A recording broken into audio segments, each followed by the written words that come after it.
everyone, this is my second product preview video, and this is basically an ID card holder.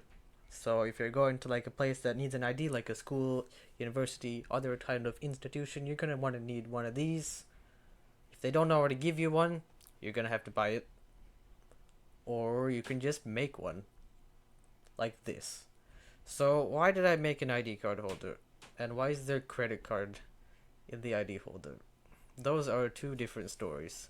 First of all, my dad wanted me to make one for him because the one he got from Amazon was a really low quality product and just broke instantly. Like the key holder, the thing that attaches to the keychain or lanyard, that just like broke off instantly, some cheap plastic product. So he wanted me to make one for him and knew that I could easily make one because I had experience with making card holders like I made for the trading card deck showcaser. So it was very easy to just make this. And this style is a little bit different from my previous card holder where I had just three triangles. This was my dad's idea, and honestly it's a lot easier to do. And yeah, it has text on it. It has Centennial College on it because yes, he works there as a professor of microbiology. And the reason it has a credit card in it is because I don't want to put anyone's identity card in there, and because a credit card is roughly the same size as an identity card. So there we go. Purpose. Obviously, it's to hold an ID card. What you might not know is that it can hold as much as 3 ID cards in the same holder, like back to back to back, right in the same holder. It's a Tim Hortons card in there, but whatever. It's upside down. Why? Because when you hold up the card, the text is gonna be right side up. When you hold up the card to like tap somewhere, the text is gonna be right side up. Otherwise, it's gonna be upside down. I'm gonna release another model where the text is the reverse direction.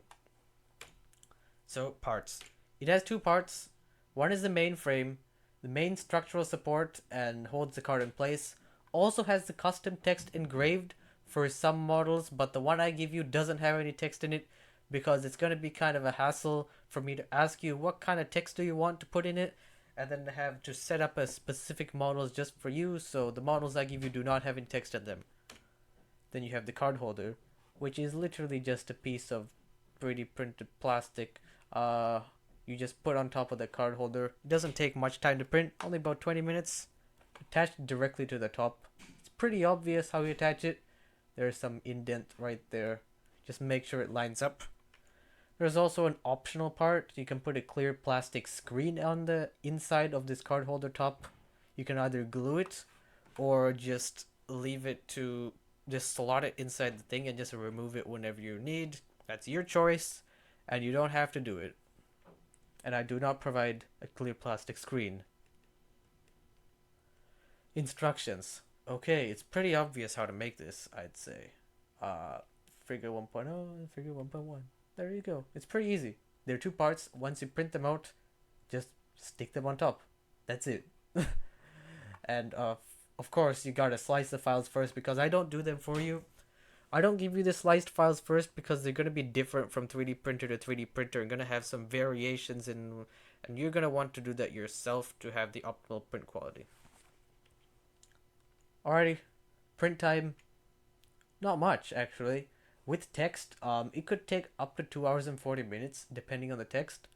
There is obviously a character limit. You can't have more than 20 characters total in the characters. I mean alphanumerics, letters, numbers, symbols. You can't have more than 20 of them. 2 lines, 10 on the top, 10 on the bottom. You can't have more than that. The card holder top has about 20 minutes. That's the same. So total about 3 hours maximum, but probably less than that. Without the text, it's about an hour 40. For the main frame, the top is the exact same, so that takes about 20 minutes. Total about 2 hours. Of course, infill settings are different. Main frame is going to be 20% infill because it's fairly stable, and the top is about 80% infill because it's so thin. So yeah, we're just about done this video. Here's some pictures. This is the ID card with the credit card inside it. It's a test. You can see there's a gap.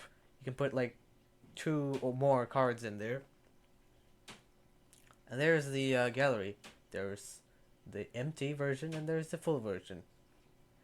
This I had absolutely no control over. This just happens sometimes with slicers. They just give you an extra layer in random parts of the print. That was the side effect of me fixing the porous problem that I talked about in my last video. That happens sometimes, but it's a small price to pay. So yeah, here's my drive link. It does not have any text on it, so it's just the same thing but without the extra thing at the back with the text printed on top. Custom text models might be coming soon on request. And there we go. More product previews are coming soon. Have a great Saturday. Hope you enjoyed your weekend and continue to enjoy your weekend. Bye.